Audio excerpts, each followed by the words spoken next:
Graça e paz, igreja linda que eu amo. Que saudade de vocês, que saudade de abraçar, de apertar a mão, daquela conversa gostosa antes e depois do culto. Eu tenho descoberto o tanto que eu amo igreja. É muito gostoso, não é? Igreja. Muita saudade. Mas que bom que a gente tem esse canal, que bom que a gente pode ainda compartilhar a palavra, estar junto ainda que seja pela internet. E eu tenho uma palavra que eu creio do Espírito Santo para o seu coração. Porque ela falou muito comigo, ela me desafiou, ela me exortou com amor. Eu tenho certeza que essa é a palavra que o Espírito Santo diz à igreja hoje. Ela está aqui em 2 Reis, capítulo 7. Queria ler com você só o versículo 1, 2 Reis 7. Então disse Eliseu: ouvi a palavra do Senhor. Assim diz o Senhor: amanhã a esta hora você poderá comprar em Samaria 3,5 quilos do melhor trigo ou 7 quilos de cevada por uma moedinha de prata. 3,5 quilos do melhor trigo, 7 quilos de cevada por uma moedinha de prata. Então, por que essa palavra falou muito comigo? É um contexto aqui de uma crise muito grave. Na verdade, o povo de Deus está sendo ali sitiado pela Síria, um país poderoso, e eles vieram contra Israel, sitiaram, ninguém sai, ninguém entra, e aquilo começou a trazer uma situação de fome absoluta. Só para que vocês tenham uma ideia, eles estavam comendo, provavelmente, aqui no capítulo 6, cabeça de jumento. O jumento era uma comida totalmente proibida para o judeu, e também, provavelmente, eles estavam comendo até esterco de pomba. Então, uma calamidade total. Pessoas estavam comendo seus próprios filhos, a Bíblia diz. E é nesse contexto dessa calamidade, nessa situação de sítio, de aprisionamento dentro de casa, que Deus traz uma palavra para o seu povo através do profeta Eliseu. E a palavra é essa: amanhã, 24 horas, amanhã, no dia seguinte, vocês poderão comprar em Samaria 3,5 quilos do melhor trigo, o filé do trigo. E também vocês poderão comprar 7 quilos da melhor cevada por uma moedinha de prata. O que é que o profeta está dizendo? O que é que Deus está prometendo para o seu povo?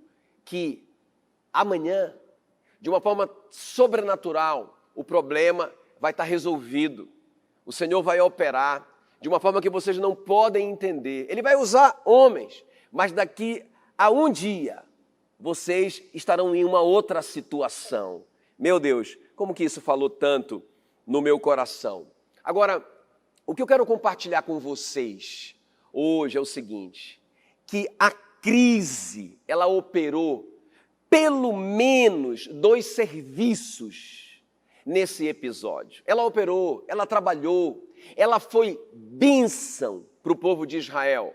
E ela fez essas 2 coisas pelo menos. Então, eu não estou falando de uma crise específica, essa crise que nós estamos vivendo. Mas eu estou falando para você que, na verdade, toda crise nos ensina essas coisas.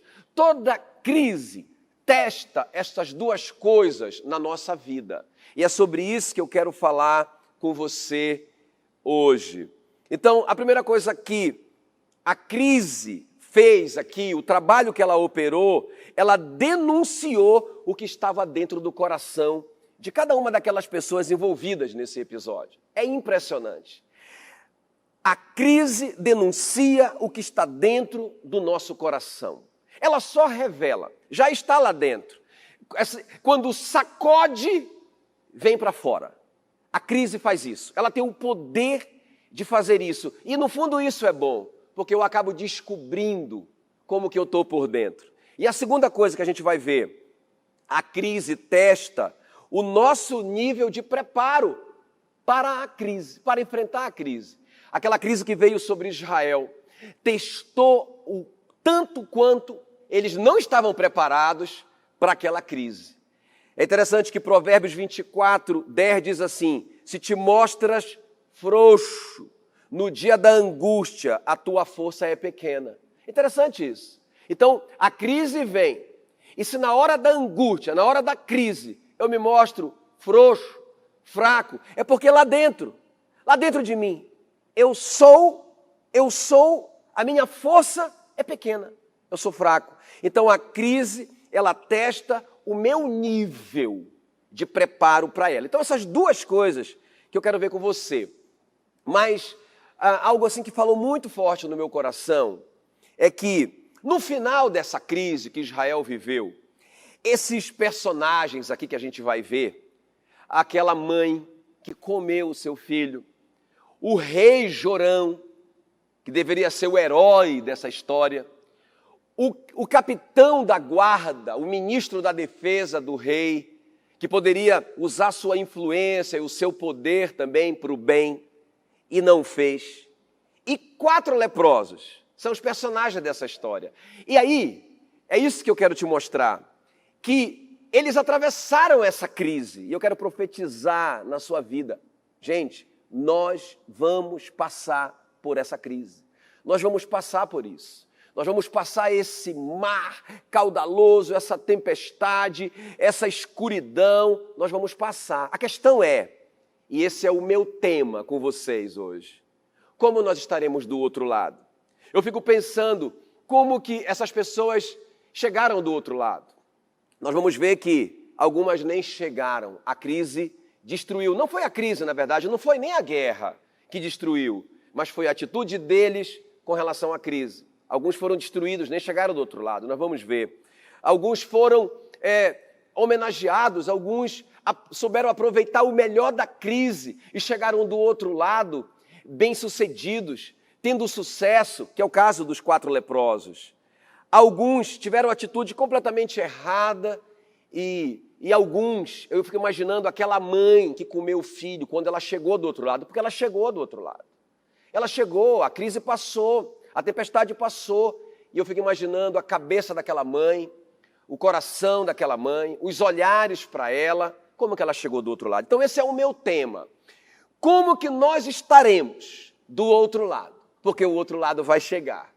E aí eu tenho esse desafio para você, então eu quero ver essas duas coisas com você, essas duas coisas que a crise está fazendo em nós, está operando em nós. Então, em primeiro lugar, a crise está denunciando o que está dentro do nosso coração. A crise denunciou o que estava dentro do coração daquelas pessoas. Então, aquela mãe, olha só que coisa interessante, aquela mãe comeu o seu filho. Eu vou ler o versículo 28 do capítulo 6 de 2 Reis para você. Perguntou-lhe o rei, o que tens? Porque aquela mãe ou 2 mães foram lá buscar o rei porque elas tinham combinado de comer os seus filhos. Olha só que coisa interessante. E aí o rei pergunta para ela, o que é que vocês têm?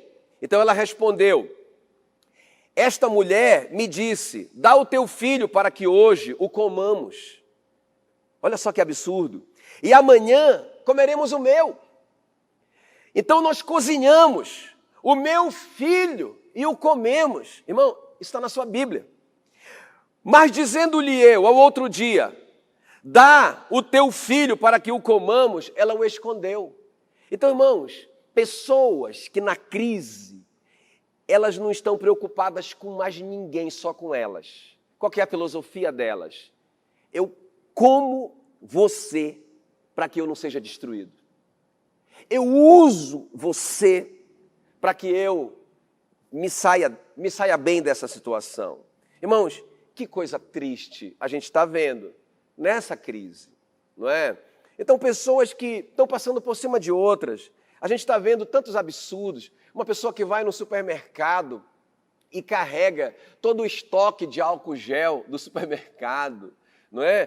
Primeiro que ela está tão desesperada, não tem nenhuma fé no futuro, e segundo que ela não está nem aí para quem vai ficar sem aquela situação. Há pessoas que não estão nem aí para as necessidades dos outros, pessoas que perderam o senso do certo e do errado. Olha, deixa eu te fazer um desafio. Esses dias eu fui no supermercado, sabe, a sensação que eu tinha, gente, é que eu era assim um leproso. Eu não sei se por causa dos meus cabelos brancos, mas as pessoas, um olhar tão sério, um olhar tão seco, um olhar tão frio. Ninguém se cumprimenta nem com o olhar. Não é? Irmãos, o que nós fomos restringidos foi de abraçar, de tocar, mas ninguém foi proibido de amar, ninguém foi proibido de ser amoroso, ninguém foi proibido de olhar com um olhar carinhoso para as pessoas desconhecidas na rua, não é? Mas é incrível, irmãos, como que a crise, ela denuncia o que está no nosso coração. Será que o nosso coração está sendo egoísta? Deixa eu te falar, as pessoas que Deus vai usar, não só nessa crise. Eu não estou falando sobre essa crise, essa palavra não é sobre essa crise. A palavra é sobre como que nós vamos estar depois da crise. O que a crise está trabalhando no nosso coração e a gente tem que aproveitar isso. Então ela está denunciando se o nosso coração está sendo egoísta, porque as pessoas que Deus vai usar são pessoas que têm um coração altruísta. Veja o José. Por que Deus pôde usar o José? Porque Deus já conheceu o coração do José. A Bíblia diz que Deus não vê como vê o homem, porque o homem vê externamente, vê a performance, mas Deus vê o coração. E Deus viu que o coração do José era generoso, era um coração nobre, que quando precisasse, ele seria generoso, mesmo com aqueles que fizeram mal para ele. Então, queridos, a primeira coisa aqui, primeiro tipo de gente que aparece na crise, primeira coisa que aparece, que é revelada na crise, é o nosso coração com respeito ao outro. Se nós somos egoístas ou não. A segunda coisa que eu vejo aqui, ainda dentro desse primeiro ponto, não é, que a crise opera, não é? Ela revela o que está dentro do nosso coração. Eu vejo também que ela revela líderes que buscam os culpados. Gente, o rei de Israel deveria ser a solução para o problema. Olha o que diz o versículo 31 do capítulo 6. Disse o rei: assim me faça Deus o que bem lhe aprouver, se a cabeça de Eliseu, filho de Safate, lhe ficar hoje sobre os ombros. Veja, um líder que encontrou o culpado. Um líder que tirou a responsabilidade de si mesmo.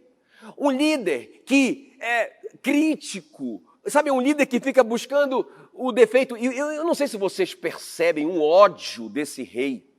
Hoje mesmo eu vou arrancar a cabeça de Eliseu. Sabe, irmãos, e isso é uma coisa que a crise faz também. Entenda bem. Sabe, a crise revela esse coração rebelde, esse coração cheio de ódio. Então a gente vai vendo pessoas, meu Deus, com tanto ódio. Chega a ser uma coisa triste, que dói no nosso coração ver o que a gente está vendo. Pessoas cheias de ódio por outras pessoas. Meu Deus, que coisa mais triste de se ver. Aí eu fico pensando nos pais que têm esse coração. São líderes da sua casa.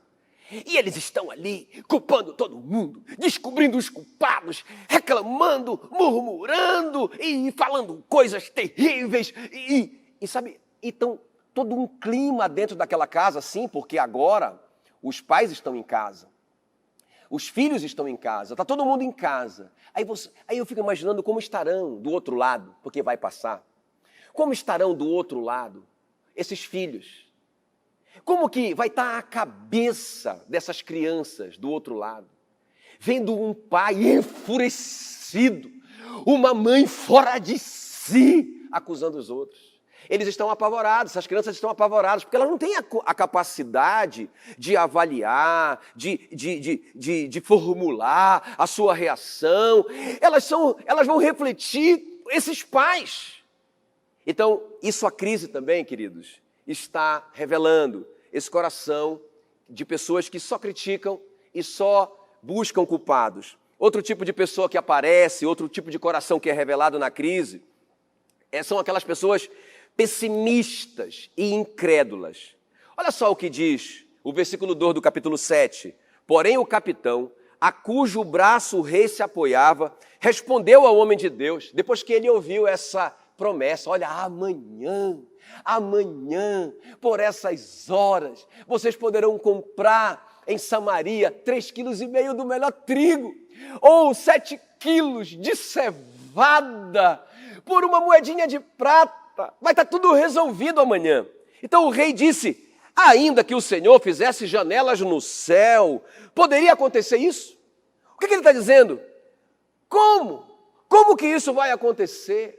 O profeta disse: você vai ver com seus olhos, mas você não vai desfrutar de nada disso. Sabe, irmão, pessoas que não só não acreditam nas promessas durante a crise.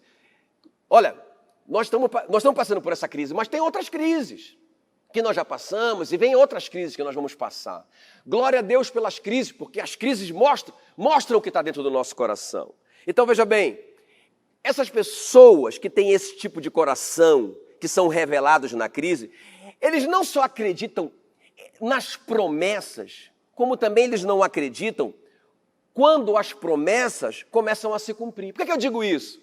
Porque na hora que a promessa se cumpriu aqui nessa história, e os leprosos anunciaram que o arraial dos sírios tinha sido abandonado e tinha tudo do bom e do melhor, animais, roupas, ouro, prata em abundância. Em abundância. O capitão ainda não acreditou, porque a Bíblia diz que ele ficou parado na porta da cidade e ele foi pisado pelo povo, porque se ele acreditasse, ele seria o primeiro a sair correndo para tomar posse da promessa, não é? Então, pessoas, irmãos, que não acreditam nem quando a promessa se cumpre. O próprio rei aqui, quando foi anunciada a boa nova, sabe o que foi que o rei respondeu? Ele disse: isso é uma armadilha, ninguém se mova, isso é uma armadilha. Os sírios sabem a nossa situação, então eles armaram uma armadilha, eles se esconderam, e quando a gente sair daqui, eles invadem a cidade. Gente, era o cumprimento da promessa, mas o cara não é capaz de acreditar nem na promessa, nem quando a promessa está se cumprindo. Sabe, irmãos, nós precisamos ser essas pessoas que acreditam no melhor. Essas pessoas que ficam em busca de boas notícias, de boas novas. Eu vou te falar uma coisa, isso é algo que sempre vai nos fazer vitoriosos na crise. Porque, irmãos, quando a crise passar, a gente vai ter aquela alegria. Eu não fui destruído pela crise. Eu não reclamei na crise, eu não acusei ninguém na crise, eu não comi meu filho na crise, eu não destruí o meu patrão na crise, ou o meu colega de trabalho na crise. Não, eu venci, eu acreditei na promessa, e eu acreditei no cumprimento da promessa, e agora eu estou aqui do outro lado, vencedor. Irmãos, a gente sempre vai ter testemunho para contar. Por isso que eu te digo que nós estamos diante de uma grande oportunidade, queridos. Sabe, uma oportunidade sem precedentes na nossa história. Então, nós precisamos entender isso, que a crise, gente, ela sempre é uma porta para a oportunidade. Anota isso aí no seu coração. A crise é uma porta para uma oportunidade. Lembra quando o Golias estava ali? Era uma crise de Israel. Ameaçando: eu vou matar todo mundo, eu sou o cara, eu vou destruir todo mundo. Era uma crise. A Bíblia diz que o próprio rei estava se tremendo de medo, não é? Mas, irmãos, o Davi viu aquilo como uma oportunidade. E sabe, ele entrou por aquela porta. Nunca mais o Davi foi o mesmo depois daquela crise. Eu quero profetizar isso na sua vida. Você nunca mais será a mesma pessoa depois desse tempo de crise, se você tiver as atitudes corretas, ok? Sabe, sem egoísmo, gente, sem egoísmo. Vamos continuar amando as pessoas, vamos continuar cuidando das pessoas, não é? Sem esse pessimismo incrédulo, sem essa de ficar culpando as pessoas. Não. Sabe, eu estava pensando aqui esses dias, nós temos muitos IPs na nossa cidade. Nós podemos dizer que Palmas é a cidade dos IPs. E vocês já viram que coisa mais interessante? Irmãos, no auge da nossa seca, anual, no auge, quando ninguém aguenta mais o calor, quando a cidade está marrom, não tem nenhum verde, a não ser pelas áreas que são irrigadas. Irmãos, o IP embeleza a nossa cidade. Então, na crise, o IP cumpre o seu propósito de embelezar a nossa cidade. Coisa mais linda, coisa mais linda. Sabe, irmão, nós temos que ser como o IP. A gente precisa aprender a aproveitar essas oportunidades. Ok, queridos? Sabe, o capitão, ele diz, como que isso pode acontecer? Isso é impossível, ele faz conta. O Abraão fez isso no começo. Ele disse, Senhor, eu já tenho quase 100 anos, como que isso vai acontecer? A resposta de Deus para Abraão em Gênesis 18, 14 é, existe alguma coisa impossível para o Senhor? Daqui a 1 ano eu voltarei e Sara dará à luz um filho. Não tem nada impossível para o Senhor. Amém, queridos? O profeta Jeremias diz, Senhor, Tu fizeste os céus e a terra pelo Teu grande poder. Nada é difícil demais para Ti. Irmão, é só a gente pensar.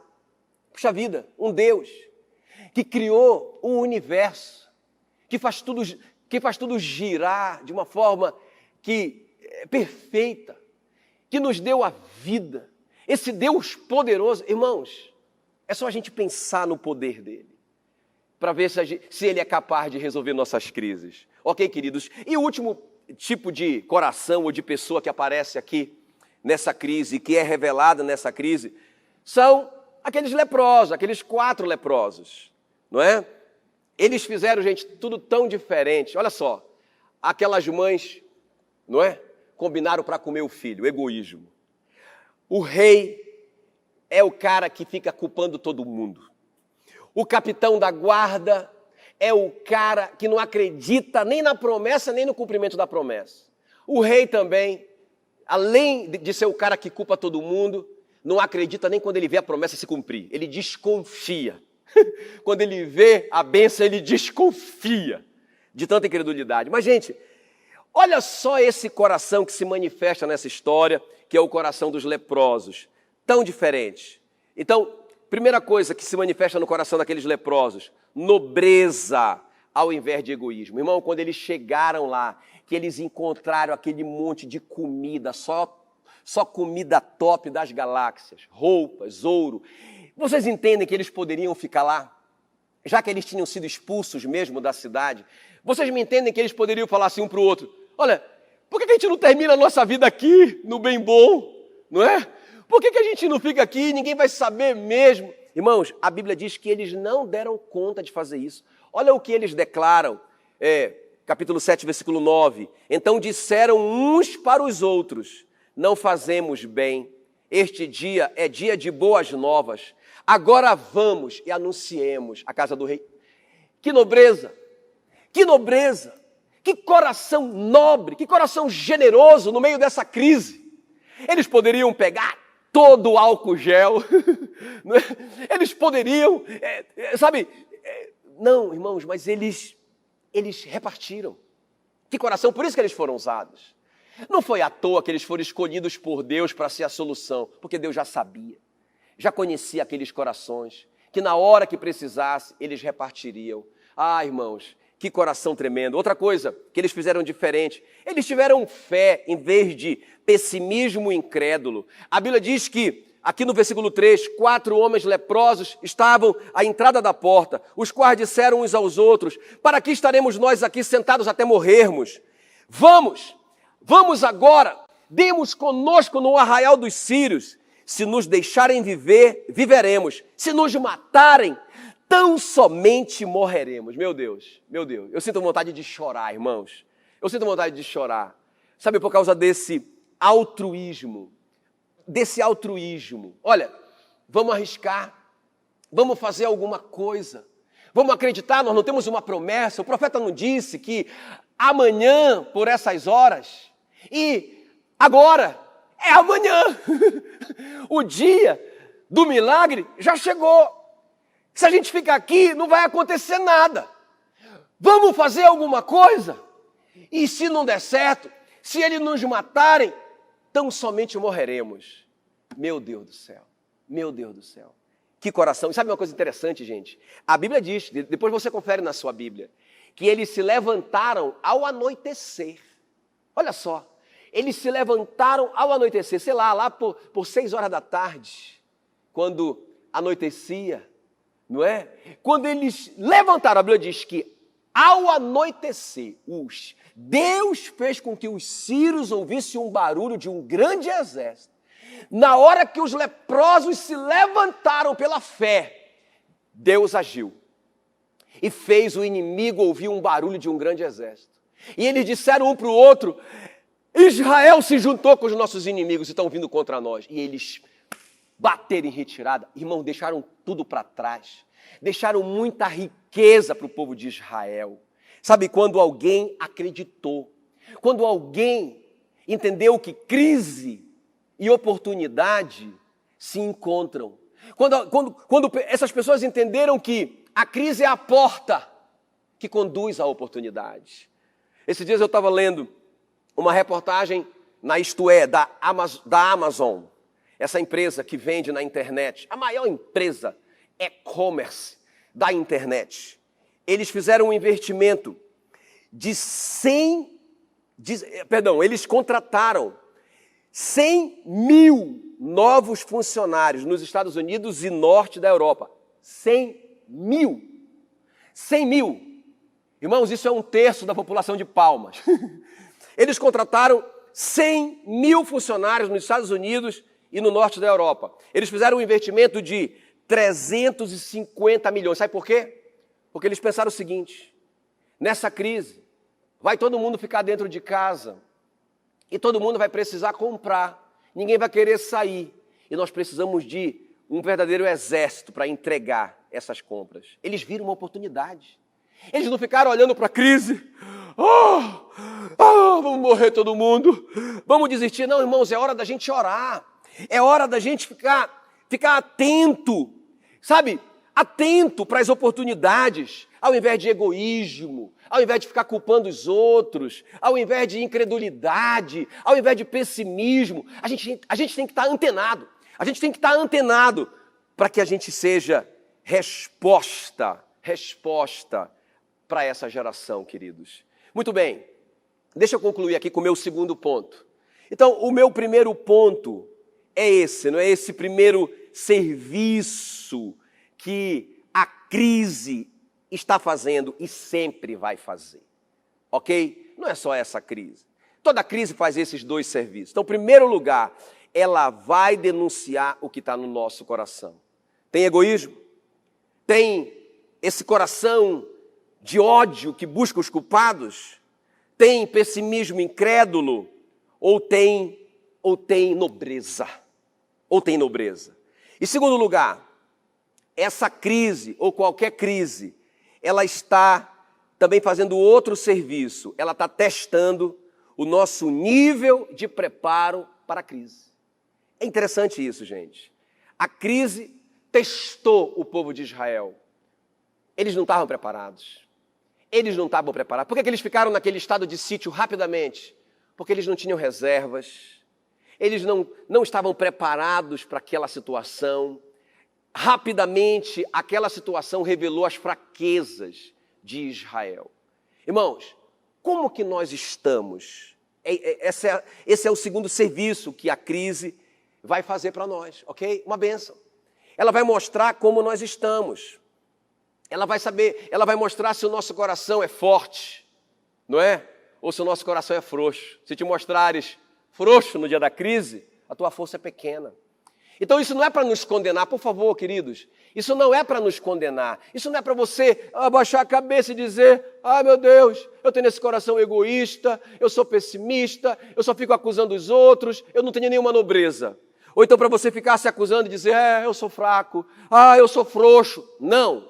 Isso é para a gente fazer uma autoanálise e agir de uma forma diferente. Então olha só, queridos, aqui nesse ponto, a crise está testando o nosso nível de preparo para ela, não é? Então, veja bem, eu estou vendo duas vertentes aí, na internet, no mundo, entre os pastores que eu conheço e que eu amo. Duas vertentes, só duas. Uma que está dizendo assim, esse é o final do mundo. Esse é o apocalipse. Nós já entramos na grande tribulação. Daqui para frente é só buraco, só miséria. Daqui a pouquinho chega aí, não é? A besta, o falso profeta e etc e tal. Já era. Não é? Acabou tudo. Uma vertente. E vou te falar mais uma coisa. Pessoas sérias, pessoas que eu respeito e amo e continuo amando, estão dizendo isso. Ok? E outra vertente de pessoas que estão dizendo assim, não, esquenta a cabeça não, olha, isso não é nada. Olha, isso não tem importância nenhuma. Esqueçam isso. Essas duas vertentes. Irmãos, eu creio, deixa eu te falar aqui, igreja, eu creio que essas duas vertentes estão enganadas, estão erradas, ok? Eu creio que o que está acontecendo, e é esse o meu desafio para você, olha, Deus não criou isso, ok? Deus não criou isso, tá? Deus não criou isso.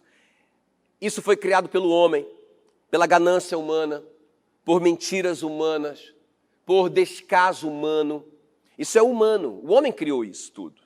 Eu estou falando dessa crise em especial agora.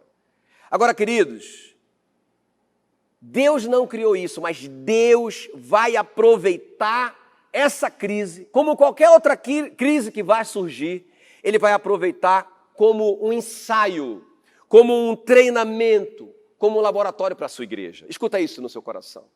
Escuta isso. Escuta isso. Se você puder repetir isso comigo, repita. Deus vai aproveitar essa crise como um ensaio, como um treinamento, como um laboratório para a sua igreja. É isso que eu acredito.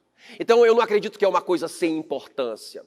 Eu não acredito que é uma coisa para a gente ignorar, para a gente viver irresponsavelmente. Não, eu não acredito nisso. Mas eu não acredito que é o fim.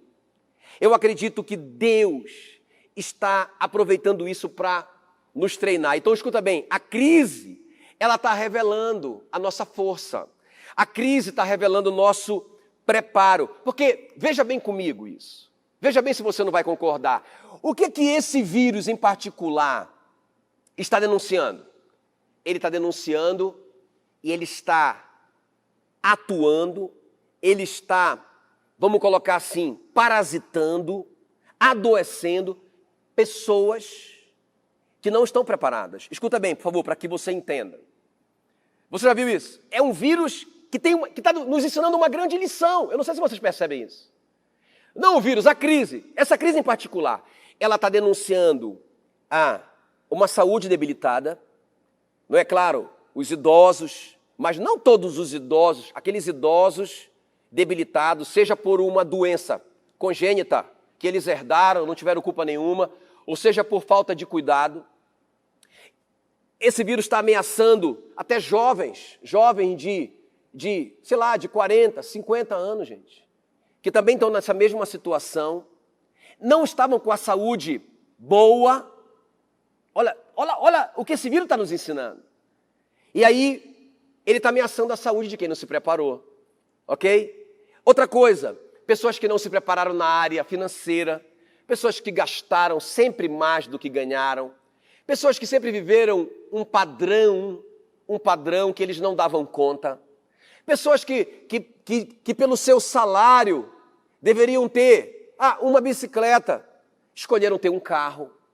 Então, essas pessoas já estão quebradas com pouco menos de um mês. O que seria daqui a 4 meses? Isso não vai acontecer, irmãos. Isso não vai acontecer porque não é o fim. Isso é um treinamento para a igreja. Eu creio que Deus vai fazer com que a igreja entenda. Ela tem que se preparar. Ela tem que se preparar na área da saúde, ok? Quando vier essas coisas, essa grande tribulação, como que a gente vai estar de saúde? Sim, porque a gente precisa de saúde para enfrentar uma situação difícil. Ok, queridos? A gente precisa também cuidar das nossas finanças. E outra coisa importante, gente, que eu estou vendo que esse vírus está denunciando, o quanto que nós não estávamos preparados no que diz respeito à família, ou pelo menos o convívio em família. Porque, irmãos, os pais estavam trabalhando freneticamente. Os filhos ficavam sozinhos, ou com a avó, ou com a empregada. Vocês perceberam que essas duas pessoas, a avó e a empregada foram tiradas de cena. E agora os pais são obrigados a ficar em casa com seus filhos. E são obrigados a gastar tempo de qualidade com seus filhos, ou não. Ou estragarem esse tempo, como eu falei no começo, só criticando as autoridades e buscando os culpados e sendo pessimistas e odiando todo mundo por essa situação. Mas eu creio, irmãos, em nome de Jesus, que na nossa família, nas famílias da igreja, para quem eu estou falando agora, a gente está, é a Disneylândia. A gente está aproveitando esse tempo. Eu ouvi isso de um empresário essa semana. Pastor, eu estou na Disney. Eu pensei que ele estivesse na Disney mesmo, sério. Mas ele disse, pastor, estou rolando na grama com meus filhos. A gente está cantando junto, porque ele é músico. Sabe, gente, que coisa mais linda. Que coisa mais linda. Mas essa crise denunciou o quanto que a gente não sabia viver em família. O quanto que a gente não sabia ficar pai, mãe e filhos. Entende o que eu estou falando? Então, queridos, essas duas coisas que a crise nos ensina, ela nos revela o que está dentro de nós e ela testa o quanto que nós estamos preparados ou não. Fisicamente, também financeiramente, na nossa família. Eu tenho também ouvido testemunhos, né, gente? De pessoas que não estão dando conta de ficar lá dentro de casa. Até vi alguém brincando, eu prefiro enfrentar o coronavírus lá fora. Que tristeza. Porque não sabem, não aprenderam. Eu ainda acrescento mais alguma coisa. Nós não estávamos preparados espiritualmente. Não treinamos os nossos filhos para orar, para ler a Bíblia, não é? Agora, eu quero terminar essa palavra te fazendo duas perguntas. Então, a primeira pergunta, com quem que nós estamos nos identificando? Com a mãe egoísta? com o capitão incrédulo? Com o rei odioso? Com aqueles 4 leprosos nobres, altruístas? Primeira pergunta, responda isso para você mesmo. E segunda pergunta, com quem nós gostaríamos de nos identificar nessa crise? Sabe, a boa notícia é que nós podemos corrigir os nossos caminhos. A boa notícia é que ainda é tempo da gente reunir a família, ainda é tempo da gente dar um sorriso no mercado, porque eu sei que você está indo no mercado, não é? Sabe, a gente dá um sorriso na rua, a gente oferecer ajuda àquele idoso da nossa igreja que não tem família aqui, não é? Ou outro idoso do seu prédio, do seu condomínio, um sorriso, está precisando de ajuda. Esses dias alguém foi fazer um aniversário de um idoso, eu achei tão lindo. Eles levaram a própria família, aquela família deles, eles levaram e eles, da janela do quarto do idoso, cantaram parabéns para você. Gente, é isso. Nós não estamos proibidos de amar. Entende? Então, ainda é tempo da gente avaliar o nosso coração, não é? E a gente produzir nobreza. Ainda é tempo da gente fazer essa autoanálise da nossa força. Então, como que a gente está preparado ou não para a crise? E ainda é tempo, agora, da gente cuidar das nossas finanças. Ok, queridos? Com mais responsabilidade, com mais humildade, porque às vezes a gente compra, não é pela nossa necessidade, é porque o vizinho comprou, não é? A gente não estava em condição de trocar o carro, mas o vizinho trocou. A gente não estava em condição de fazer aquela compra daquela casa, mas, poxa vida, todo mundo mora numa casa legal. Ter a humildade, né, para viver aquilo que a gente é capaz de viver. Eu acho que essas coisas nos preparam para o futuro. Amém, queridos? Então, não é o fim, mas também, por favor, não é para a gente jogar fora essa oportunidade, dizer não é nada. Não, tem algo importante. um grande aprendizado que nós estamos tendo, tá bom, queridos? Eu quero dizer uma coisa para vocês, uma última coisa aqui. Eu amo vocês, amo essa igreja. Eu tenho o prazer de ser o pastor dessa igreja, tá bom, queridos? Deus abençoe, tenha uma semana de vitória e nós nos encontraremos, né? Nos encontraremos do outro lado, com certeza, porque vai passar.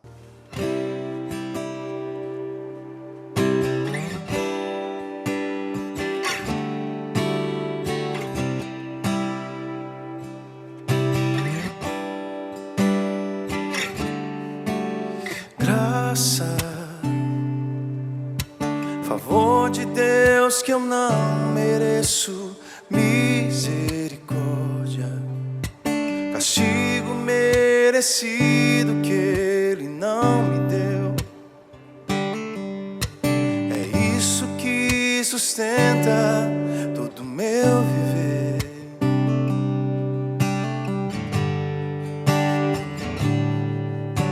Amanheceu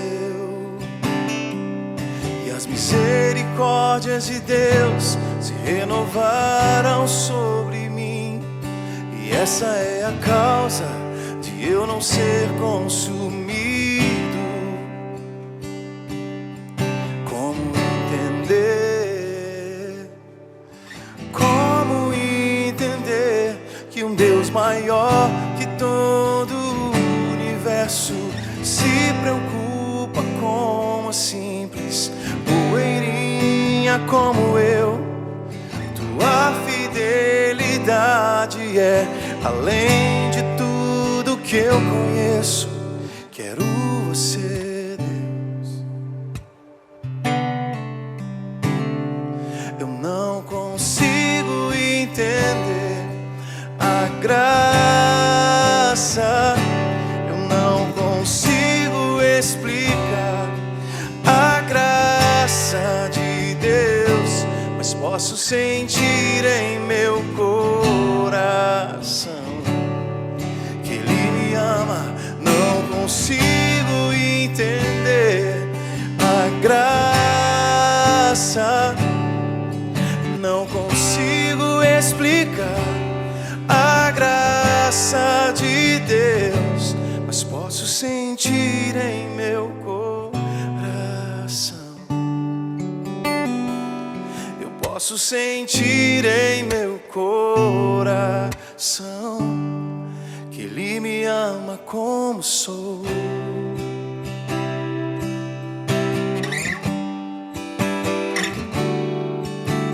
Senhor, nosso Deus e nosso Pai querido, muito obrigado por esse tempo. A Tua palavra diz: em tudo dai graças.